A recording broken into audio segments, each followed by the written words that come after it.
अगर आप जीवन में आगे बढ़ना चाहते हैं, आपके पैर भले ही फिसल जाए, लेकिन आपकी जवान और आपकी नीयत नहीं फिसलनी चाहिए, क्योंकि आपकी जवान और आपकी नीयत ही तय करेगी आप कितना आगे तक जाएंगे। नमस्कार दोस्तों, मेरा नाम विजेंद्र सिंह और आप देख रहे हैं मेरा चैनल फर्स्ट क्या।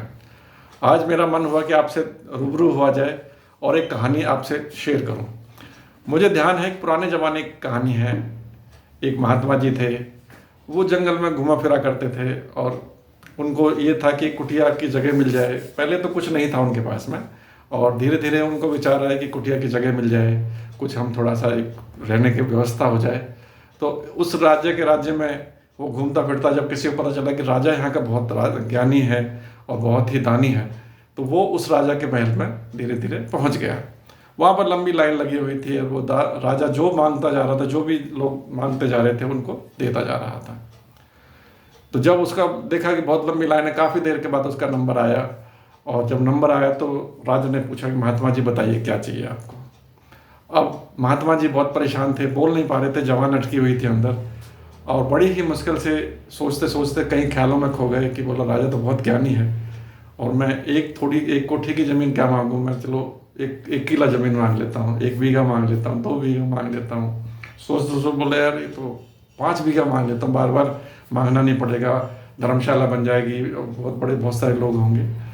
तो इतना सोचते सोचते महात्मा जी को राजा ने फिर महात्मा से पूछा, बोलो महाराज क्या चाहिए आपको। तो फिर भी वो महात्मा जी के शब्द नहीं फूट पा रहे थे, और उन्होंने इतना ही सुना राजा ने कि मुझे थोड़ी ज़मीन चाहिए। तो राजा समझ गए कि ये कह नहीं पा रहे हैं महात्मा जी, और उनसे बोला कि ठीक है, आपके पास टाइम है, शाम को सूर्यास्त से पहले यहीं पे मिलते हैं, और आपको जितनी ज़मीन चाहिए आप चलते जाइए, वो सब ज़मीन आपकी होगी। अब महात्मा जी का तो दिल खुश हो गया, बोला बड़ा अच्छा है, ठीक है, ये तो अच्छा रहा, क्योंकि उनके दिल में लालच आ चुका था, नीयत उनकी खराब हो चुकी थी। अब महात्मा जी ने वहाँ से चलना शुरू किया। राजा ने उनके पीछे सैनिक लगा दिए, बोला यार बहुत पता नहीं कहाँ तक जाएंगे, इनके लिए चाय पानी लेके जाओ, खाना लेके जाओ, इन्हें कोई परेशानी नहीं होनी चाहिए। महात्मा जी ने धीरे धीरे चलना शुरू किया, चलते चलते गए, फिर उन्होंने दौड़ लगानी शुरू करी। बोले जितनी ज़मीन कवर हो जाए वो मेरी हो जाएगी, क्योंकि लालच था मन में। और उन्होंने उसको फिर जब तेज चलना शुरू किया तो फिर उन्होंने दौड़ना शुरू कर दिया। दौड़ते रहे, दोपहर हो गई। सैनिक बोले महाराज जी थोड़ा पानी पी लीजिए, थोड़ा रेस्ट कर लीजिए, खाना भी खा लीजिए, आप थक गए होंगे। बोला नहीं कुछ नहीं चाहिए मेरे को। महाराज जी चलते रहे, तेजी से दौड़ते रहे, और उन्हें ध्यान आया कि शर्त के अनुसार उनको वापस जाना है। सैनिकों ने फिर पूछा कि महाराज जी खाना खा लीजिए, आपने सुबह से कुछ नहीं खाया, पानी पी लीजिए। बोला नहीं मुझे जल्दी जाना है। और उन्होंने ना पानी पिया ना खाना खाया, दौड़ते रहे, परेशान हाल। और उन्होंने बहुत बड़े एरिया में बहुत किलोमीटरों तक वहाँ पे उस ज़मीन को एक तरीके से अपना निशान बना दिया।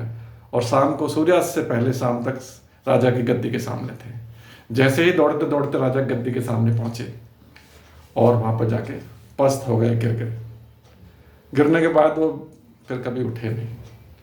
तो दोस्तों ये हम सबकी कहानी है, ये खाली महात्मा जी की कहानी नहीं। हम दौड़ रहे हैं, दिन रात दौड़ रहे हैं।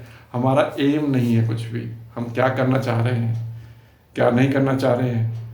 हमें अगर आगे बढ़ना है तो मैं ये मानता हूँ कि अपने नियत और अपनी जवान को काबू रखना पड़ेगा। तो ज़िंदगी में थोड़ा सा शांत स्वभाव भी होना चाहिए, और हमें अपने विचारों पर कंट्रोल करना चाहिए। Thank you very much, bye bye.